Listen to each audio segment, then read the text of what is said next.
Mereka yang punya ekspektasi tinggi, tapi ketika mereka buka bal, isinya di luar ekspektasi mereka. Stone Island, Balenciaga, sama Nike. Kita ada ribuan bal di gudang bal ya. Ribuan bal. Masih trauma yang kemarin.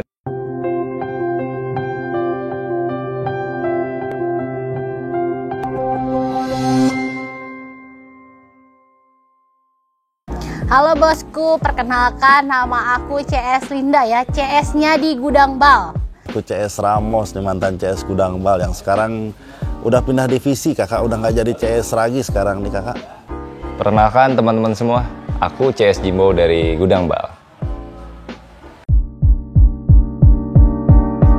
Nah, kalau menurut aku sih ya, kalau misalnya orang bilang bal segel itu sampah, orang itu nggak konsultasi dulu sama CS-nya atau sama orang yang lagi mereka chat itu gitu kayak.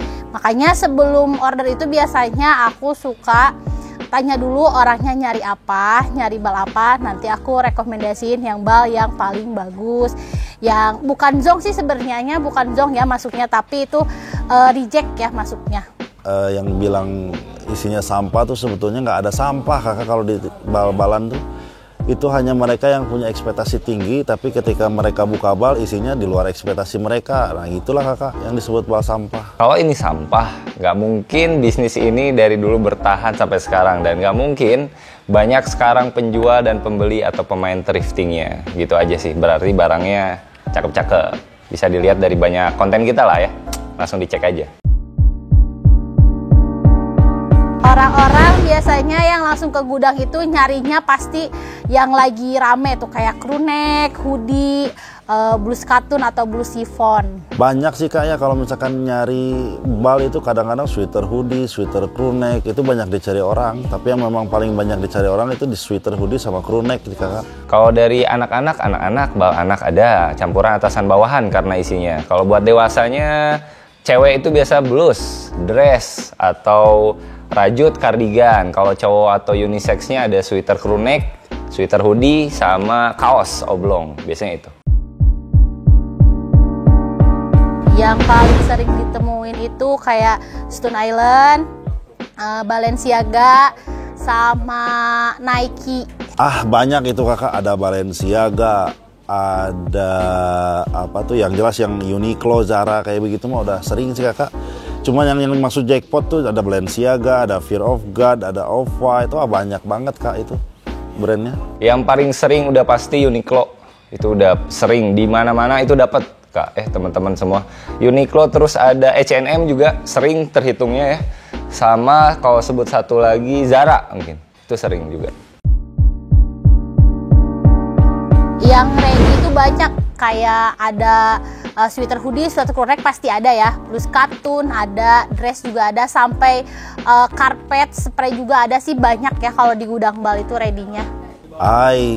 Bal apa aja yang ready sekarang di gudang bal? Gudang bal itu stoknya barangnya banyak banget kak. Ada Sessun, ada bal oke Korea, ada HD Oren, ada Monkey. Kita ada ribuan bal di gudang bal ya. Dari atasan, bawahan, daleman, anak kecil, sepatu, topi, banyak lah, lengkap pokoknya kalau di kita. Kalau disebut satu-satu, sebutin satu-satu saya ngelel kan nanti. Ribuan bal. Masih trauma yang kemarin. Tetap yang paling pertama tuh sweater hoodie ya, sweater hoodie, blus katun sama dress chiffon vintage 020 ya. Itu ada HD Oren kak, ada HD Oren, ada Monkey, ada satu lagi dari JT. Kalau aku sukanya HD Oren yang pertama, terus Ikiwa Jepang tuh kedua, satu lagi mungkin Belif Korea. Pilih bal Sessun. Itu mendingan HD Oren sih sebetulnya maka. Aku lebih milih HD, apalagi HD Oren lah. Karena kalau dari hoodie ya, aku lihat dari hoodie-nya ya, dari hoodie crew neck-nya itu brandnya banyak banget. HD juga sama, cuman emang karena HD Oren tuh bal legend, terus memang banyak yang minat. Selama aku jadi CS banyak yang nyari bal HD Oren itu kak. Kenapa? Karena HD udah lama, jadi brand itu atau pabriknya itu sering impornya udah dari lama. Sedangkan Sessun menurut aku masih baru-baru, jadi lebih trusted, lebih verified HD Oren atau HD lah. katun, blue chiffon, dress katun, sweater hoodie, crew neck pasti ya, itu sama baju anak tebal atau tipis. Itu ngejual barang yang paling sering itu sweater hoodie sama crew neck paling Kak. Bal anak sering dari bal Korea, Jepang juga dikit ada. Sering lagi tuh crew neck hoodie sering Korea brandnya, entah itu HD, entah itu Monkey Jepang, entah itu kemarin Sesun ya. Satu lagi kalau 3 teratas tuh ini deh, celana legging aku sering jual. Dari bal HD Oren yang seringnya mah sama bal Monkey biasanya. Itu 84 bal 1 bulan. Ya 70-an lah Kak, 70 bal. Tuh ngeluarin 67 bal. Kayak orang baru, apalagi kalau pemula ya, suka berekspektasi tinggi, kayak misalnya kayak ngambil hoodie atau crew neck, pengennya tuh yang full brand, ternyata brandnya cuman ada beberapa, sedangkan kan kita juga sales nggak tahu ya dalam balnya itu brandnya ada berapa, isinya apa aja gitu. Itu sih. Itu kita takut ngasih sesuatu yang di luar ekspektasi mereka gitu aja Kak. Jadi harus punya kesabaran yang lebih banyak. Paling negonya terlalu kadang sadis ya kalau pemain baru gitu. Padahal modal kita pun dikit aja kita ambil untung gitu. Ketika Jadi orang itu kayaknya lihat konten-konten lain, tiba-tiba order, pas nyampe cuman bilang kenapa ini barangnya semuanya bekas. Sedangkan thriftingan itu kan second impor ya, jadi nggak barang baru semua, dicampur kan. Ya itu tadi, karena tidak sesuai ekspektasi mereka, jadi mereka komplain, akhirnya aku viral di TikTok Kak. jadi ada yang order dulu, kirim tuh barangnya COD, taunya itu masih keluarga, masih saudara jauh. Pas tahu namanya, karena Jimbo tuh, jadi nggak tahu, pas lihat, ternyata masih keluarga gitu. Nah, nextnya dapat diskon keluarga, karena pertama nggak tahu jadinya.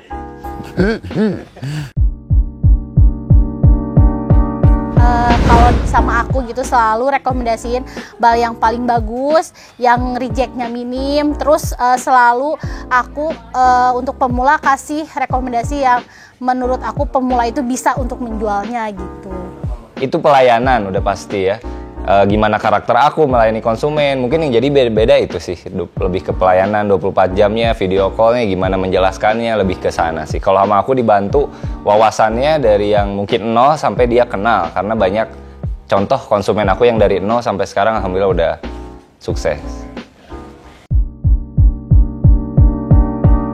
Saat COVID 2020 Aku kerja di gudang bal Kak. Sekitar tahun 2015-an lah. kan orang-orang tuh pada di rumah ya, yang jualan juga kan pada live itu udah bermunculan ya. Nah dari situ aku tahu thriftingan. Nah tahunnya aku lupa lagi, ini tuh tahun 2021 aku masuk gudang bal. 2021 apa 2022 ya, pokoknya baru setahun aku di sini. 2022 ya, 2022 berarti. Zaman-zaman kuliah dulu ada teman-teman jual thriftingan, baru pengen tahu barangnya karena bagus-bagus, murah, branded lagi kan. Jadi mulai dari situ kenal sama thrifting, barang-barang, baru 2000 setelahnya join sama gudang bal. Secuan banget. Iya, kalau bicara soal cuan, iya jelas ya. Keunikan plus 62 ya kayak sebetulnya itu masuk dalam keunikan plus 62. Karena kayak misalnya gini, kalau dalam suka lihat di live itu kayak misalnya ya jual blus nih, blus katun itu bisa dijual 103. Nah kalau kakak beli satu bal itu kan isinya sampai 600 kurang lebih, itu bisa dihitung satu piece-nya tuh ada 15.000, berarti cuannya bisa 2-3 kali lipat. Itu karena disebutnya cuan, itu pasti cuan itu ya. Karena mindset orang Indonesia pengen branded tapi dengan harga yang murah, jadi cocok banget untuk thrifting karena barangnya second import off season, jadi mereka bisa branded tanpa ngeluarin biaya yang cukup besar. Tapi mungkin selain dari bisnis dan uang, mungkin dapat juga relasi kan, keuntungan dari thrifting itu, karena berdagang berjual beli itu butuh komunikasi, ada namanya memanjangkan tali silaturahmi lah. kakak semua ya. Jadi selain dari cuan yang gede, juga ada silaturahminya. Satu, kuatin mental. Stay halal. Itu harus banyak bertanya, terus Yang kedua, konsisten dalam menjalankan usahanya. harus siap mentalnya juga ya, karena kan semua bal itu kayak aku nih penjualnya nggak tahu dalamnya kayak apa, tapi kita kan selalu kopek cuman atasnya doang, nggak tahu sampai dalam tengah-tengahnya kayak gitu. Jadi harus siap mentalnya sih, itu menurut aku. Jadi jangan setengah-setengah Kak, kalau misalkan memang mau jalan ya jalan, enggak ya enggak, jadi jangan setengah-setengah. Gaskeun pokoknya. Menurut aku, kakak kalau banyak teori dan banyak wawasan tidak akan mempengaruhi apa-apa, tapi kakak harus coba terjun langsung, beli bahannya langsung, biar pegang barangnya langsung ya, biar tahu ini nih. Jadi pesannya berani mencoba lah, karena namanya pebisnis harus berani mencoba. Gitu.